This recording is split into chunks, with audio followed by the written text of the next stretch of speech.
Hello नमस्कार, तुम्हा सर्वांचं माझ्या चॅनलमध्ये खूप खूप मनापासून स्वागत। मी आता आहे अंगणामध्ये। काय झालं होतं ना की सत्यनारायणच्या पूजेला जी केळीची खुट आणली होती ना, त्याला खाली मुळी होत्या, म्हटलं त्या इथं लावून द्याव्या। मग यांनी ना लावलेले आहेत, तेच बघायला आले मी बाहेर की त्या व्यवस्थित आल्या आहेत की नाही। हे बघा, पण आले ते आता व्यवस्थित आले। इथूनच जवळून आणले होते, एका दीदीच्या अंगणामध्ये होते या केळीची खुटं, आणि त्यापैकी ह्या 3 आहेत, त्यांना व्यवस्थित मुळी होत्या खाली। आणि मग यांनी काय केलं, थोडंसं खोदून ना याला जमिनीमध्ये असं लावून दिलं, आणि एका साईडला लावलेले, दारात नाही आहेत। म्हणतात ना की दारात केळी नसाव्यात, मग हे दारात नाही आहे बघा, साईडला आहे दार, असं इकडं त्या साईडला आहे, आणि हे इकडं असं अंगणामध्ये हे लावून दिलेलं आहे एका साईडला, जिथं थोडंसं ऊन पण येईल।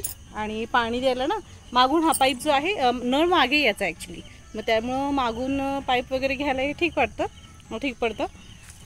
त्यामुळं बाकीच्या सगळ्या क्वार्टर्सना ना पुढे नळ आहे, पण इथं काय झालेलं आहे, माझ्या क्वार्टरला ना पुढे नाही आहे, मागे नळ आहे। हे इथं चाफा आहे बघा, केवढं मोठं झालं आहे चाफ्याचं। हा आहे पांढरा पिवळा चाफा, आणि तिथं हे बघा मी इथं लावला आहे, हा चाफा आहे लाल चाफा, पण यावर्षीला फुलच नाही आलेले। गोकर्णीचं वेल तर कुठेही आलेलं आहे, यावर्षी मी कुठेही अशा बिया टाकलेल्या ना, तिथं गोकर्णीचं वेल आलेलं आहे।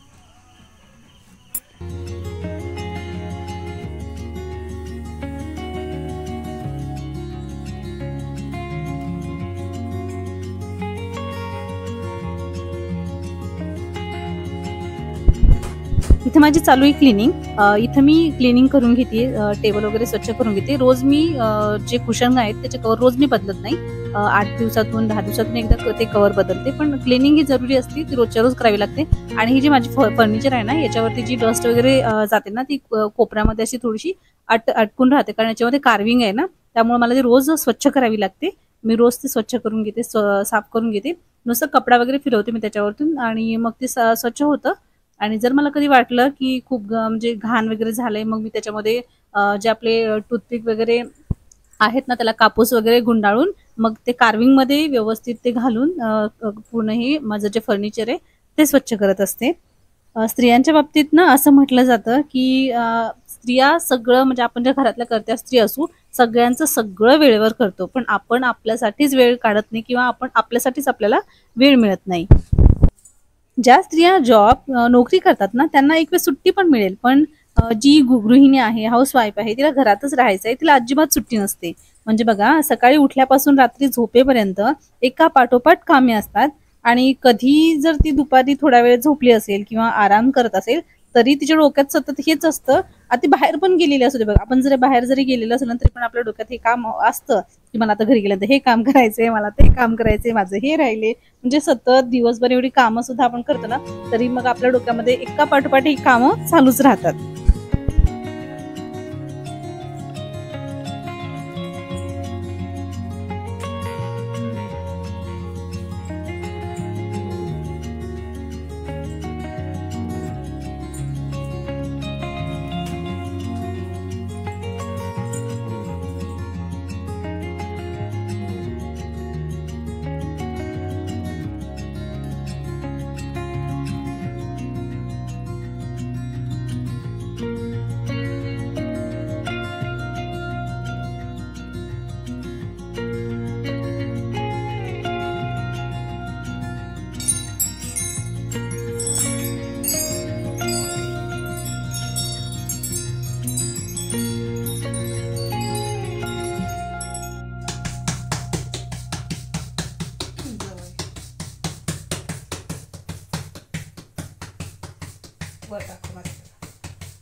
इथं मी बनवती ज्वारीची भाकरी, आणि हे बनवते मी बाजार आमटी, कुणी याला बाजारी आमटी पण म्हणतं।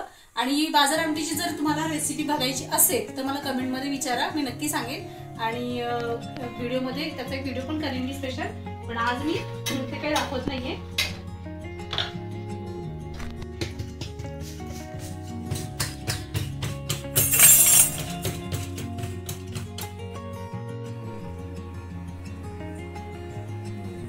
आणि इथं मी बनवणार आहे मस्त अशी चटपटीत अशी लसणाची चटणी।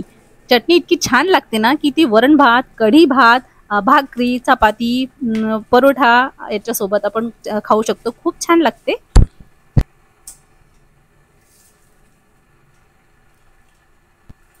इथे मी काय केलेलं आहे की जी केळीची पानं आहेत ना, ती केळीची पानं अशी गोल आकारामध्ये कापून घेतलेली आहे आणि त्याच्यामध्ये भरपूर असं लसूण सोलून घेतलंय. त्याच्यावरती मी ते पसरवतीये आणि हे सगळं मी एका चाळणीत ठेवून घेतलेलं आहे, कारण आपल्याला याला एक स्टीम करायचं आहे. एक 10 मिनिटं आपल्याला याला स्टीमर मध्ये वाफ देऊन द्यायची आहे. आणि जरी केळाची पानं नसतील ना, नाही वापरली तरी चालेल, पण वाट्यांमध्ये आपण त्याला वाफवून घेतलं तरी चालेल.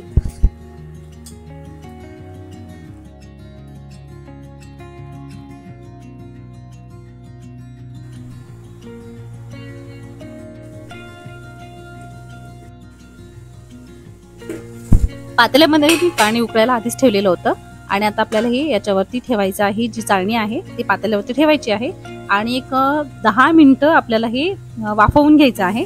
10 मिनिटं पुरेशी होतात, जास्त वेळ नाही लागणार याला.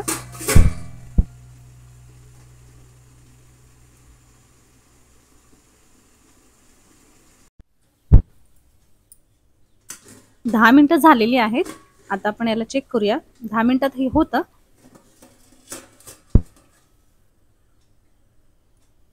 लसूण हातामध्ये घेतला की असा मऊ लागतो आणि असा कुस्करला जातो.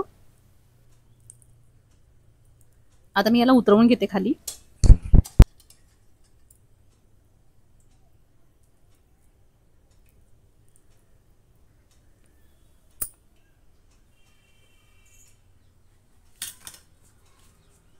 इथे मी बाउल घेतलेला आहे आणि त्या बाउलमध्ये सगळा लसूण मी काढून घेते.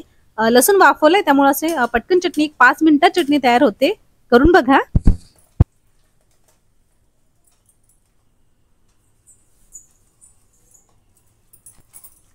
लसूण मी चमच्यानेच बारीक करतेय, कारण याला मी मिक्सरमध्ये नाही घालणार आहे. मिक्सरमध्ये घातलं तर याची बारीक अशी पेस्ट तयार होईल. याला पेस्ट नाही करायची आपल्याला, असं थोडंसं मोठं मोठं कुटल्यासारखं आपल्याला करायचंय. लसूण जो आहे तो ग्लासनं पण तुम्ही बारीक असं ठेचून घेऊ शकता. आता मी याच्यामध्ये घालतेय चवीपुरतं मीठ आणि थोडीशी हळद. हळदीने याला रंग छान येईल आणि हे एकदम व्यवस्थित मिक्स करून घ्यायचंय.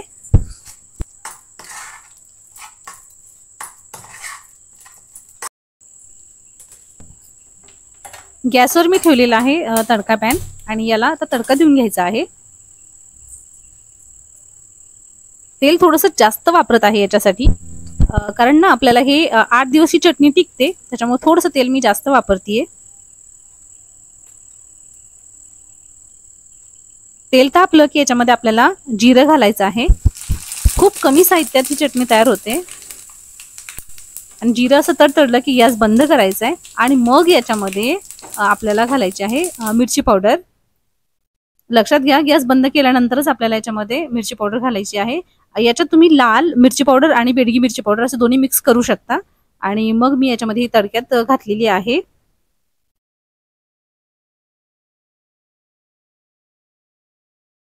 आणि छान मिक्स केलेली आहे.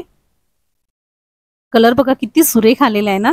आणि आता याच्यामध्ये घालायचं आहे 1 लिंबाचा रस. हे 1 लिंबू घेतले आणि हा त्याचा रस मी याच्यामध्ये घालते. याच्याऐवजी तुम्ही 1 चमचा विनेगर सुद्धा घालू शकता, पण मी याच्यामध्ये लिंबाचा रस घालते. विनेगर सुद्धा तेच काम करतं. आणि हे पूर्णपणे मिक्स करून ठेवायची आहे. आणि तयार आहे आपली लसणाची झणझणीत चटपटीत अशी चटणी. आलं ना तोंडाला पाणी? तर एकदा नक्की ट्राय करा.